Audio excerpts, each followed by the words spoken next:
Whew. 100. We did it. Finally. We did it. It's hmm.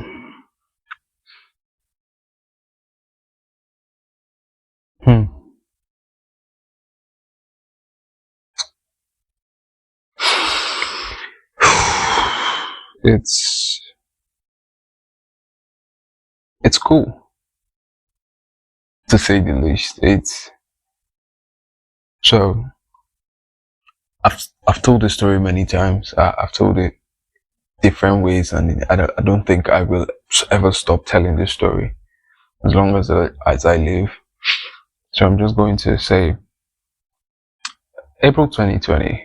I I got this idea from watching this talk. I won't forget. It wasn't a TED talk. It was on Mind Valley. I don't even know. I think they still do stuff on YouTube. I don't know. I haven't watched a video of theirs since like maybe 2021.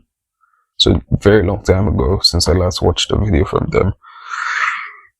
So yeah, these guys at Mind Valley, they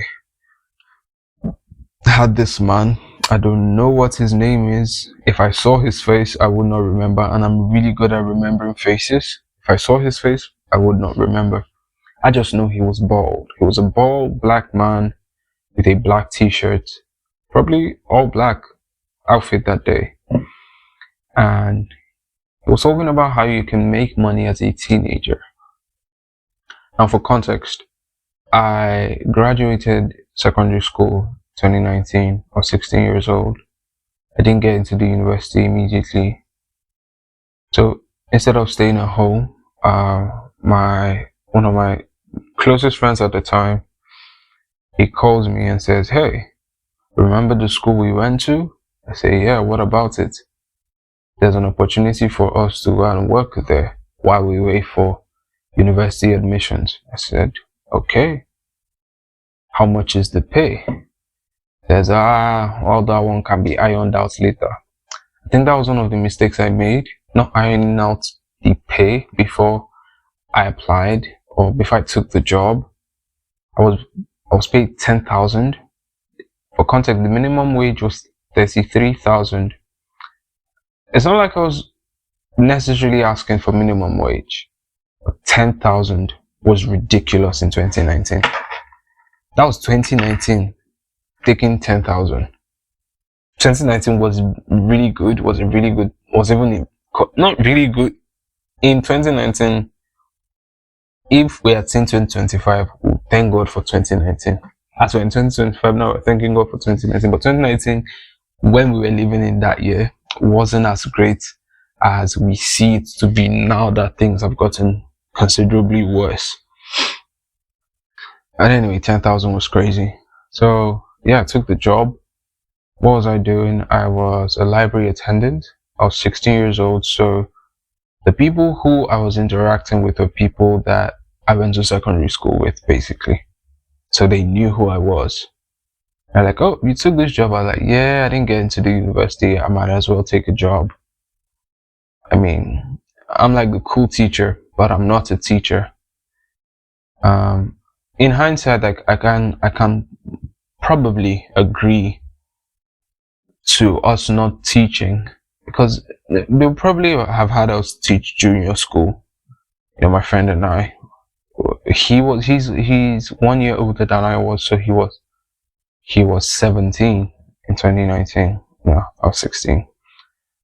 And so fast forward April 2020, the last time we both were there as paid employees was March, which was around the time of the lockdown. You know, so March 20th was the last day of school. Then March 23rd, we went to the school for like a meeting with staff and everything. They handed us an envelope with our 10,000. Said, "Hey, thank you for your service." We never officially resigned or anything like that. We just went to school, and that was it. That was it.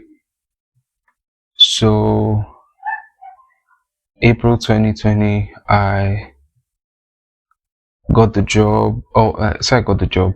Yeah, I listened to the talk and everything. And basically, this man was talking about how to make money, and I was 17. So I said, hey, I might as well learn to make money since everything is on the internet. So he said, podcast. I went to Google, I typed best platforms for podcasting. And I think it was around the time when Anchor was really taking flight. So Anchor was the first one recommended. I checked, does it have an app?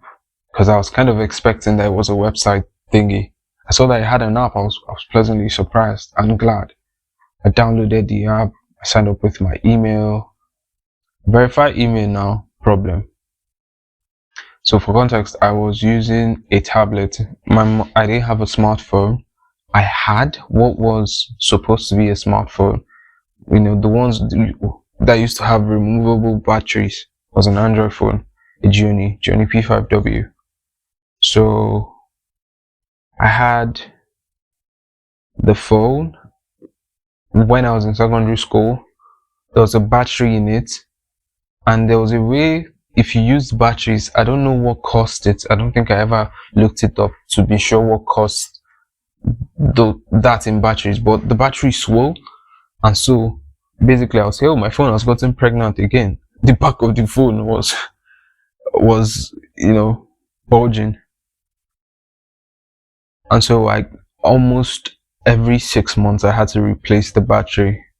It was annoying, and so my mom gave me her tablet because she had gotten a new phone. I think my dad got it for her. She got it herself, one of the two.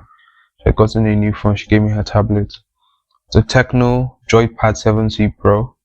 See, I'm calling names. Names sound like something out of Terminator or Star Trek or Star Wars. Yes, make you understand. So I had that. I said, okay, I can't get a microphone, and I know that my phone's mic is obviously not good enough. I'm going to get an earpiece. I've spoken with an earpiece mic, and I know that it can get quite clear sound. If I'm in a quiet enough area, I can get quite clear audio. And so it took me about 3 months to finally get my email verified. It's not that the Spotify folks were not allowing me verify. It was that my browser was not updated. And when I finally updated my browser was July 31st, 2020. And then boom. The funny thing was I sat down, I was just thinking on that particular day, I was like, how do I do this thing? How do we go about this? I've been trying to verify this thing. Just somewhere at the back of my mind, I'm like, have you tried updating your Chrome app? Let me just update this Chrome app. Maybe it's out of date. Updated it. That verified email, it was one of the fastest things that has happened to me on the internet. Just bam, buffered. Your email is verified. Open the app. Everything else set. I was like, hey. So that day, I recorded the trailer. The trailer is still up. I refuse to change it. I don't think I ever will. I hope I never do. The trailer is still up for anyone who wants to listen. So if you listen to that trailer, which is what you see as a trailer, just have it at the back of your mind that was me at 17. That was 5 years ago, depending on when you're listening to. If you're listening to this in 2026, probably already 6 years or more. I don't know. So yeah, it was 2020. I was 17 years old. The sound may not be great, but I was happy. I was really, really happy. I said, hi. Well, I don't think I've only listened to it once in the 5 years that I've been a podcaster. I haven't listened to it again. Now that I talk about it, once I'm done recording this, I'm going to go and listen. And yeah, after I recorded that, I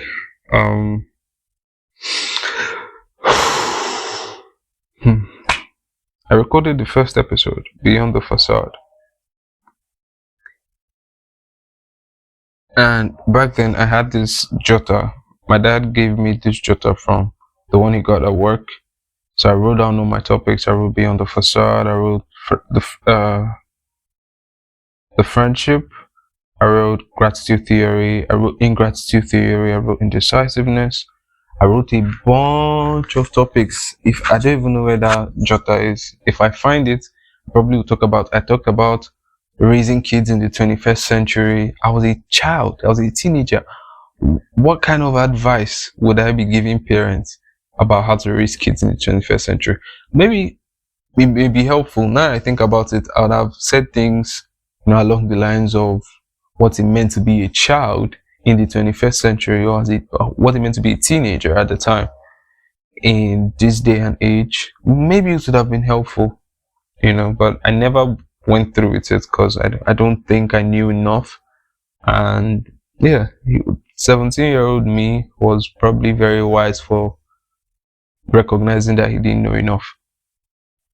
And so this episode is just kind of a love letter to everybody who has listened for the stretch of time that they've listened, precisely 5 years. If you've been here from the first episode, which I think will most likely be family and friends, but if you've been here from the first episode, I want to say thank you. If you came in episode 10, thank you. If it was episode 25, thank you. If it was episode 50, thank you. If it was 75, thank you. If this is your first time listening to me, thank you. In one way or the other, you all have formed part of my journey. I have gone from seeing this as an outlet for discussing social justices to almost wanting to turn this to a ministry because I was confused. I didn't know what direction I wanted to take with the podcast, to realizing that I like talking about both things. Social justices, if you want to put it that way, or the culture, and my faith in Jesus. And there's still so much I don't know. There's still so much I don't know. There's still so much I have to learn, so much I have to relearn, so much I have to unlearn. I know people use a salad of those words often, and it's more or less cliche by now, but it is true in my own case, or in my own life. I want to improve in the quality of the college service that I render. I want to be able to say that, hey, I have a podcast, and if you go listen to it, it's crisp and quality audio. If you go watch it, if I eventually pivot into video podcast, if you go and watch it, it's crisp, quality, clear video and audio as well. I want to give my time to serving others. I want to give my time to serving my church, to serving my family, my community, to serving the Lord. In the future, serve my spouse, my wife, my kids, also in the future. And if I want to do all these things in the now and even in the future, then I have to build myself. I have to grow. I have to learn. And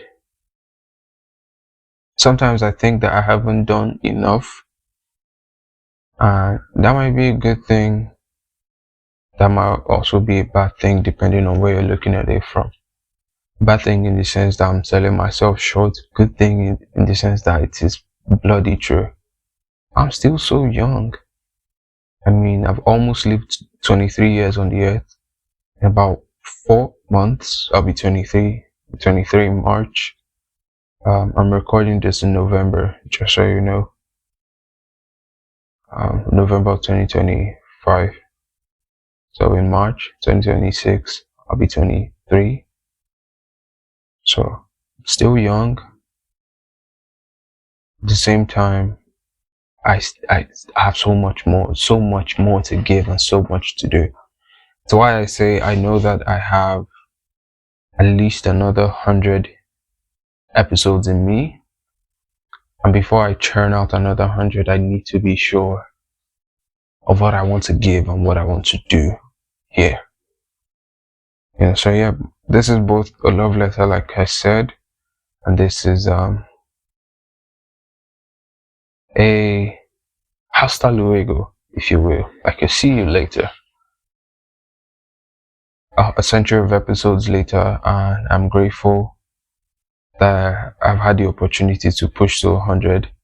I know people who started podcasts and stopped after 10, never really picked it up, and this is not even they didn't have the commitment, they just didn't want to do it. I mean, sorry for the truck horn if you heard anything like that. Anyway, back to what I was saying. People who decided not to continue or carry on with their podcast was a personal choice, but I decided to continue in the midst of all the inconsistencies and everything. Carried on, and I've hit 100 episodes. So yeah, thank you, and if you're looking for motivation, if you're looking for that kind of thing to push you to do more, something that you can look at and say, can I get to this milestone? Maybe, just maybe, this episode and this podcast, my life in these episodes, can show you a glimpse of what growth is, albeit selective and specifically measured and curated. Nonetheless, thank you for listening. This is still the Switch Show. I am Maliseh Chinonye. If you're looking for me when I'm taking my hiatus, you can go find me on Medium if that's your cup of tea. If you listen to this further in the future, maybe when I'm blue, you can also still find me on Medium. I hope I'm still writing there. I don't post anything on my socials, but you can follow if you want. You can follow the Switch Show. If there's any updates, you most likely see there. The Switch Show at the Switch Show on Instagram. If you want to write us, the email is in the description, theswitchshowpod@gmail.com. Yeah. This is also an encouragement that, in the time of obscurity, that I hope I can be, I hope I can be as faithful in limelight as I am in obscurity. Anyways, thank you all. It means a lot. God bless you.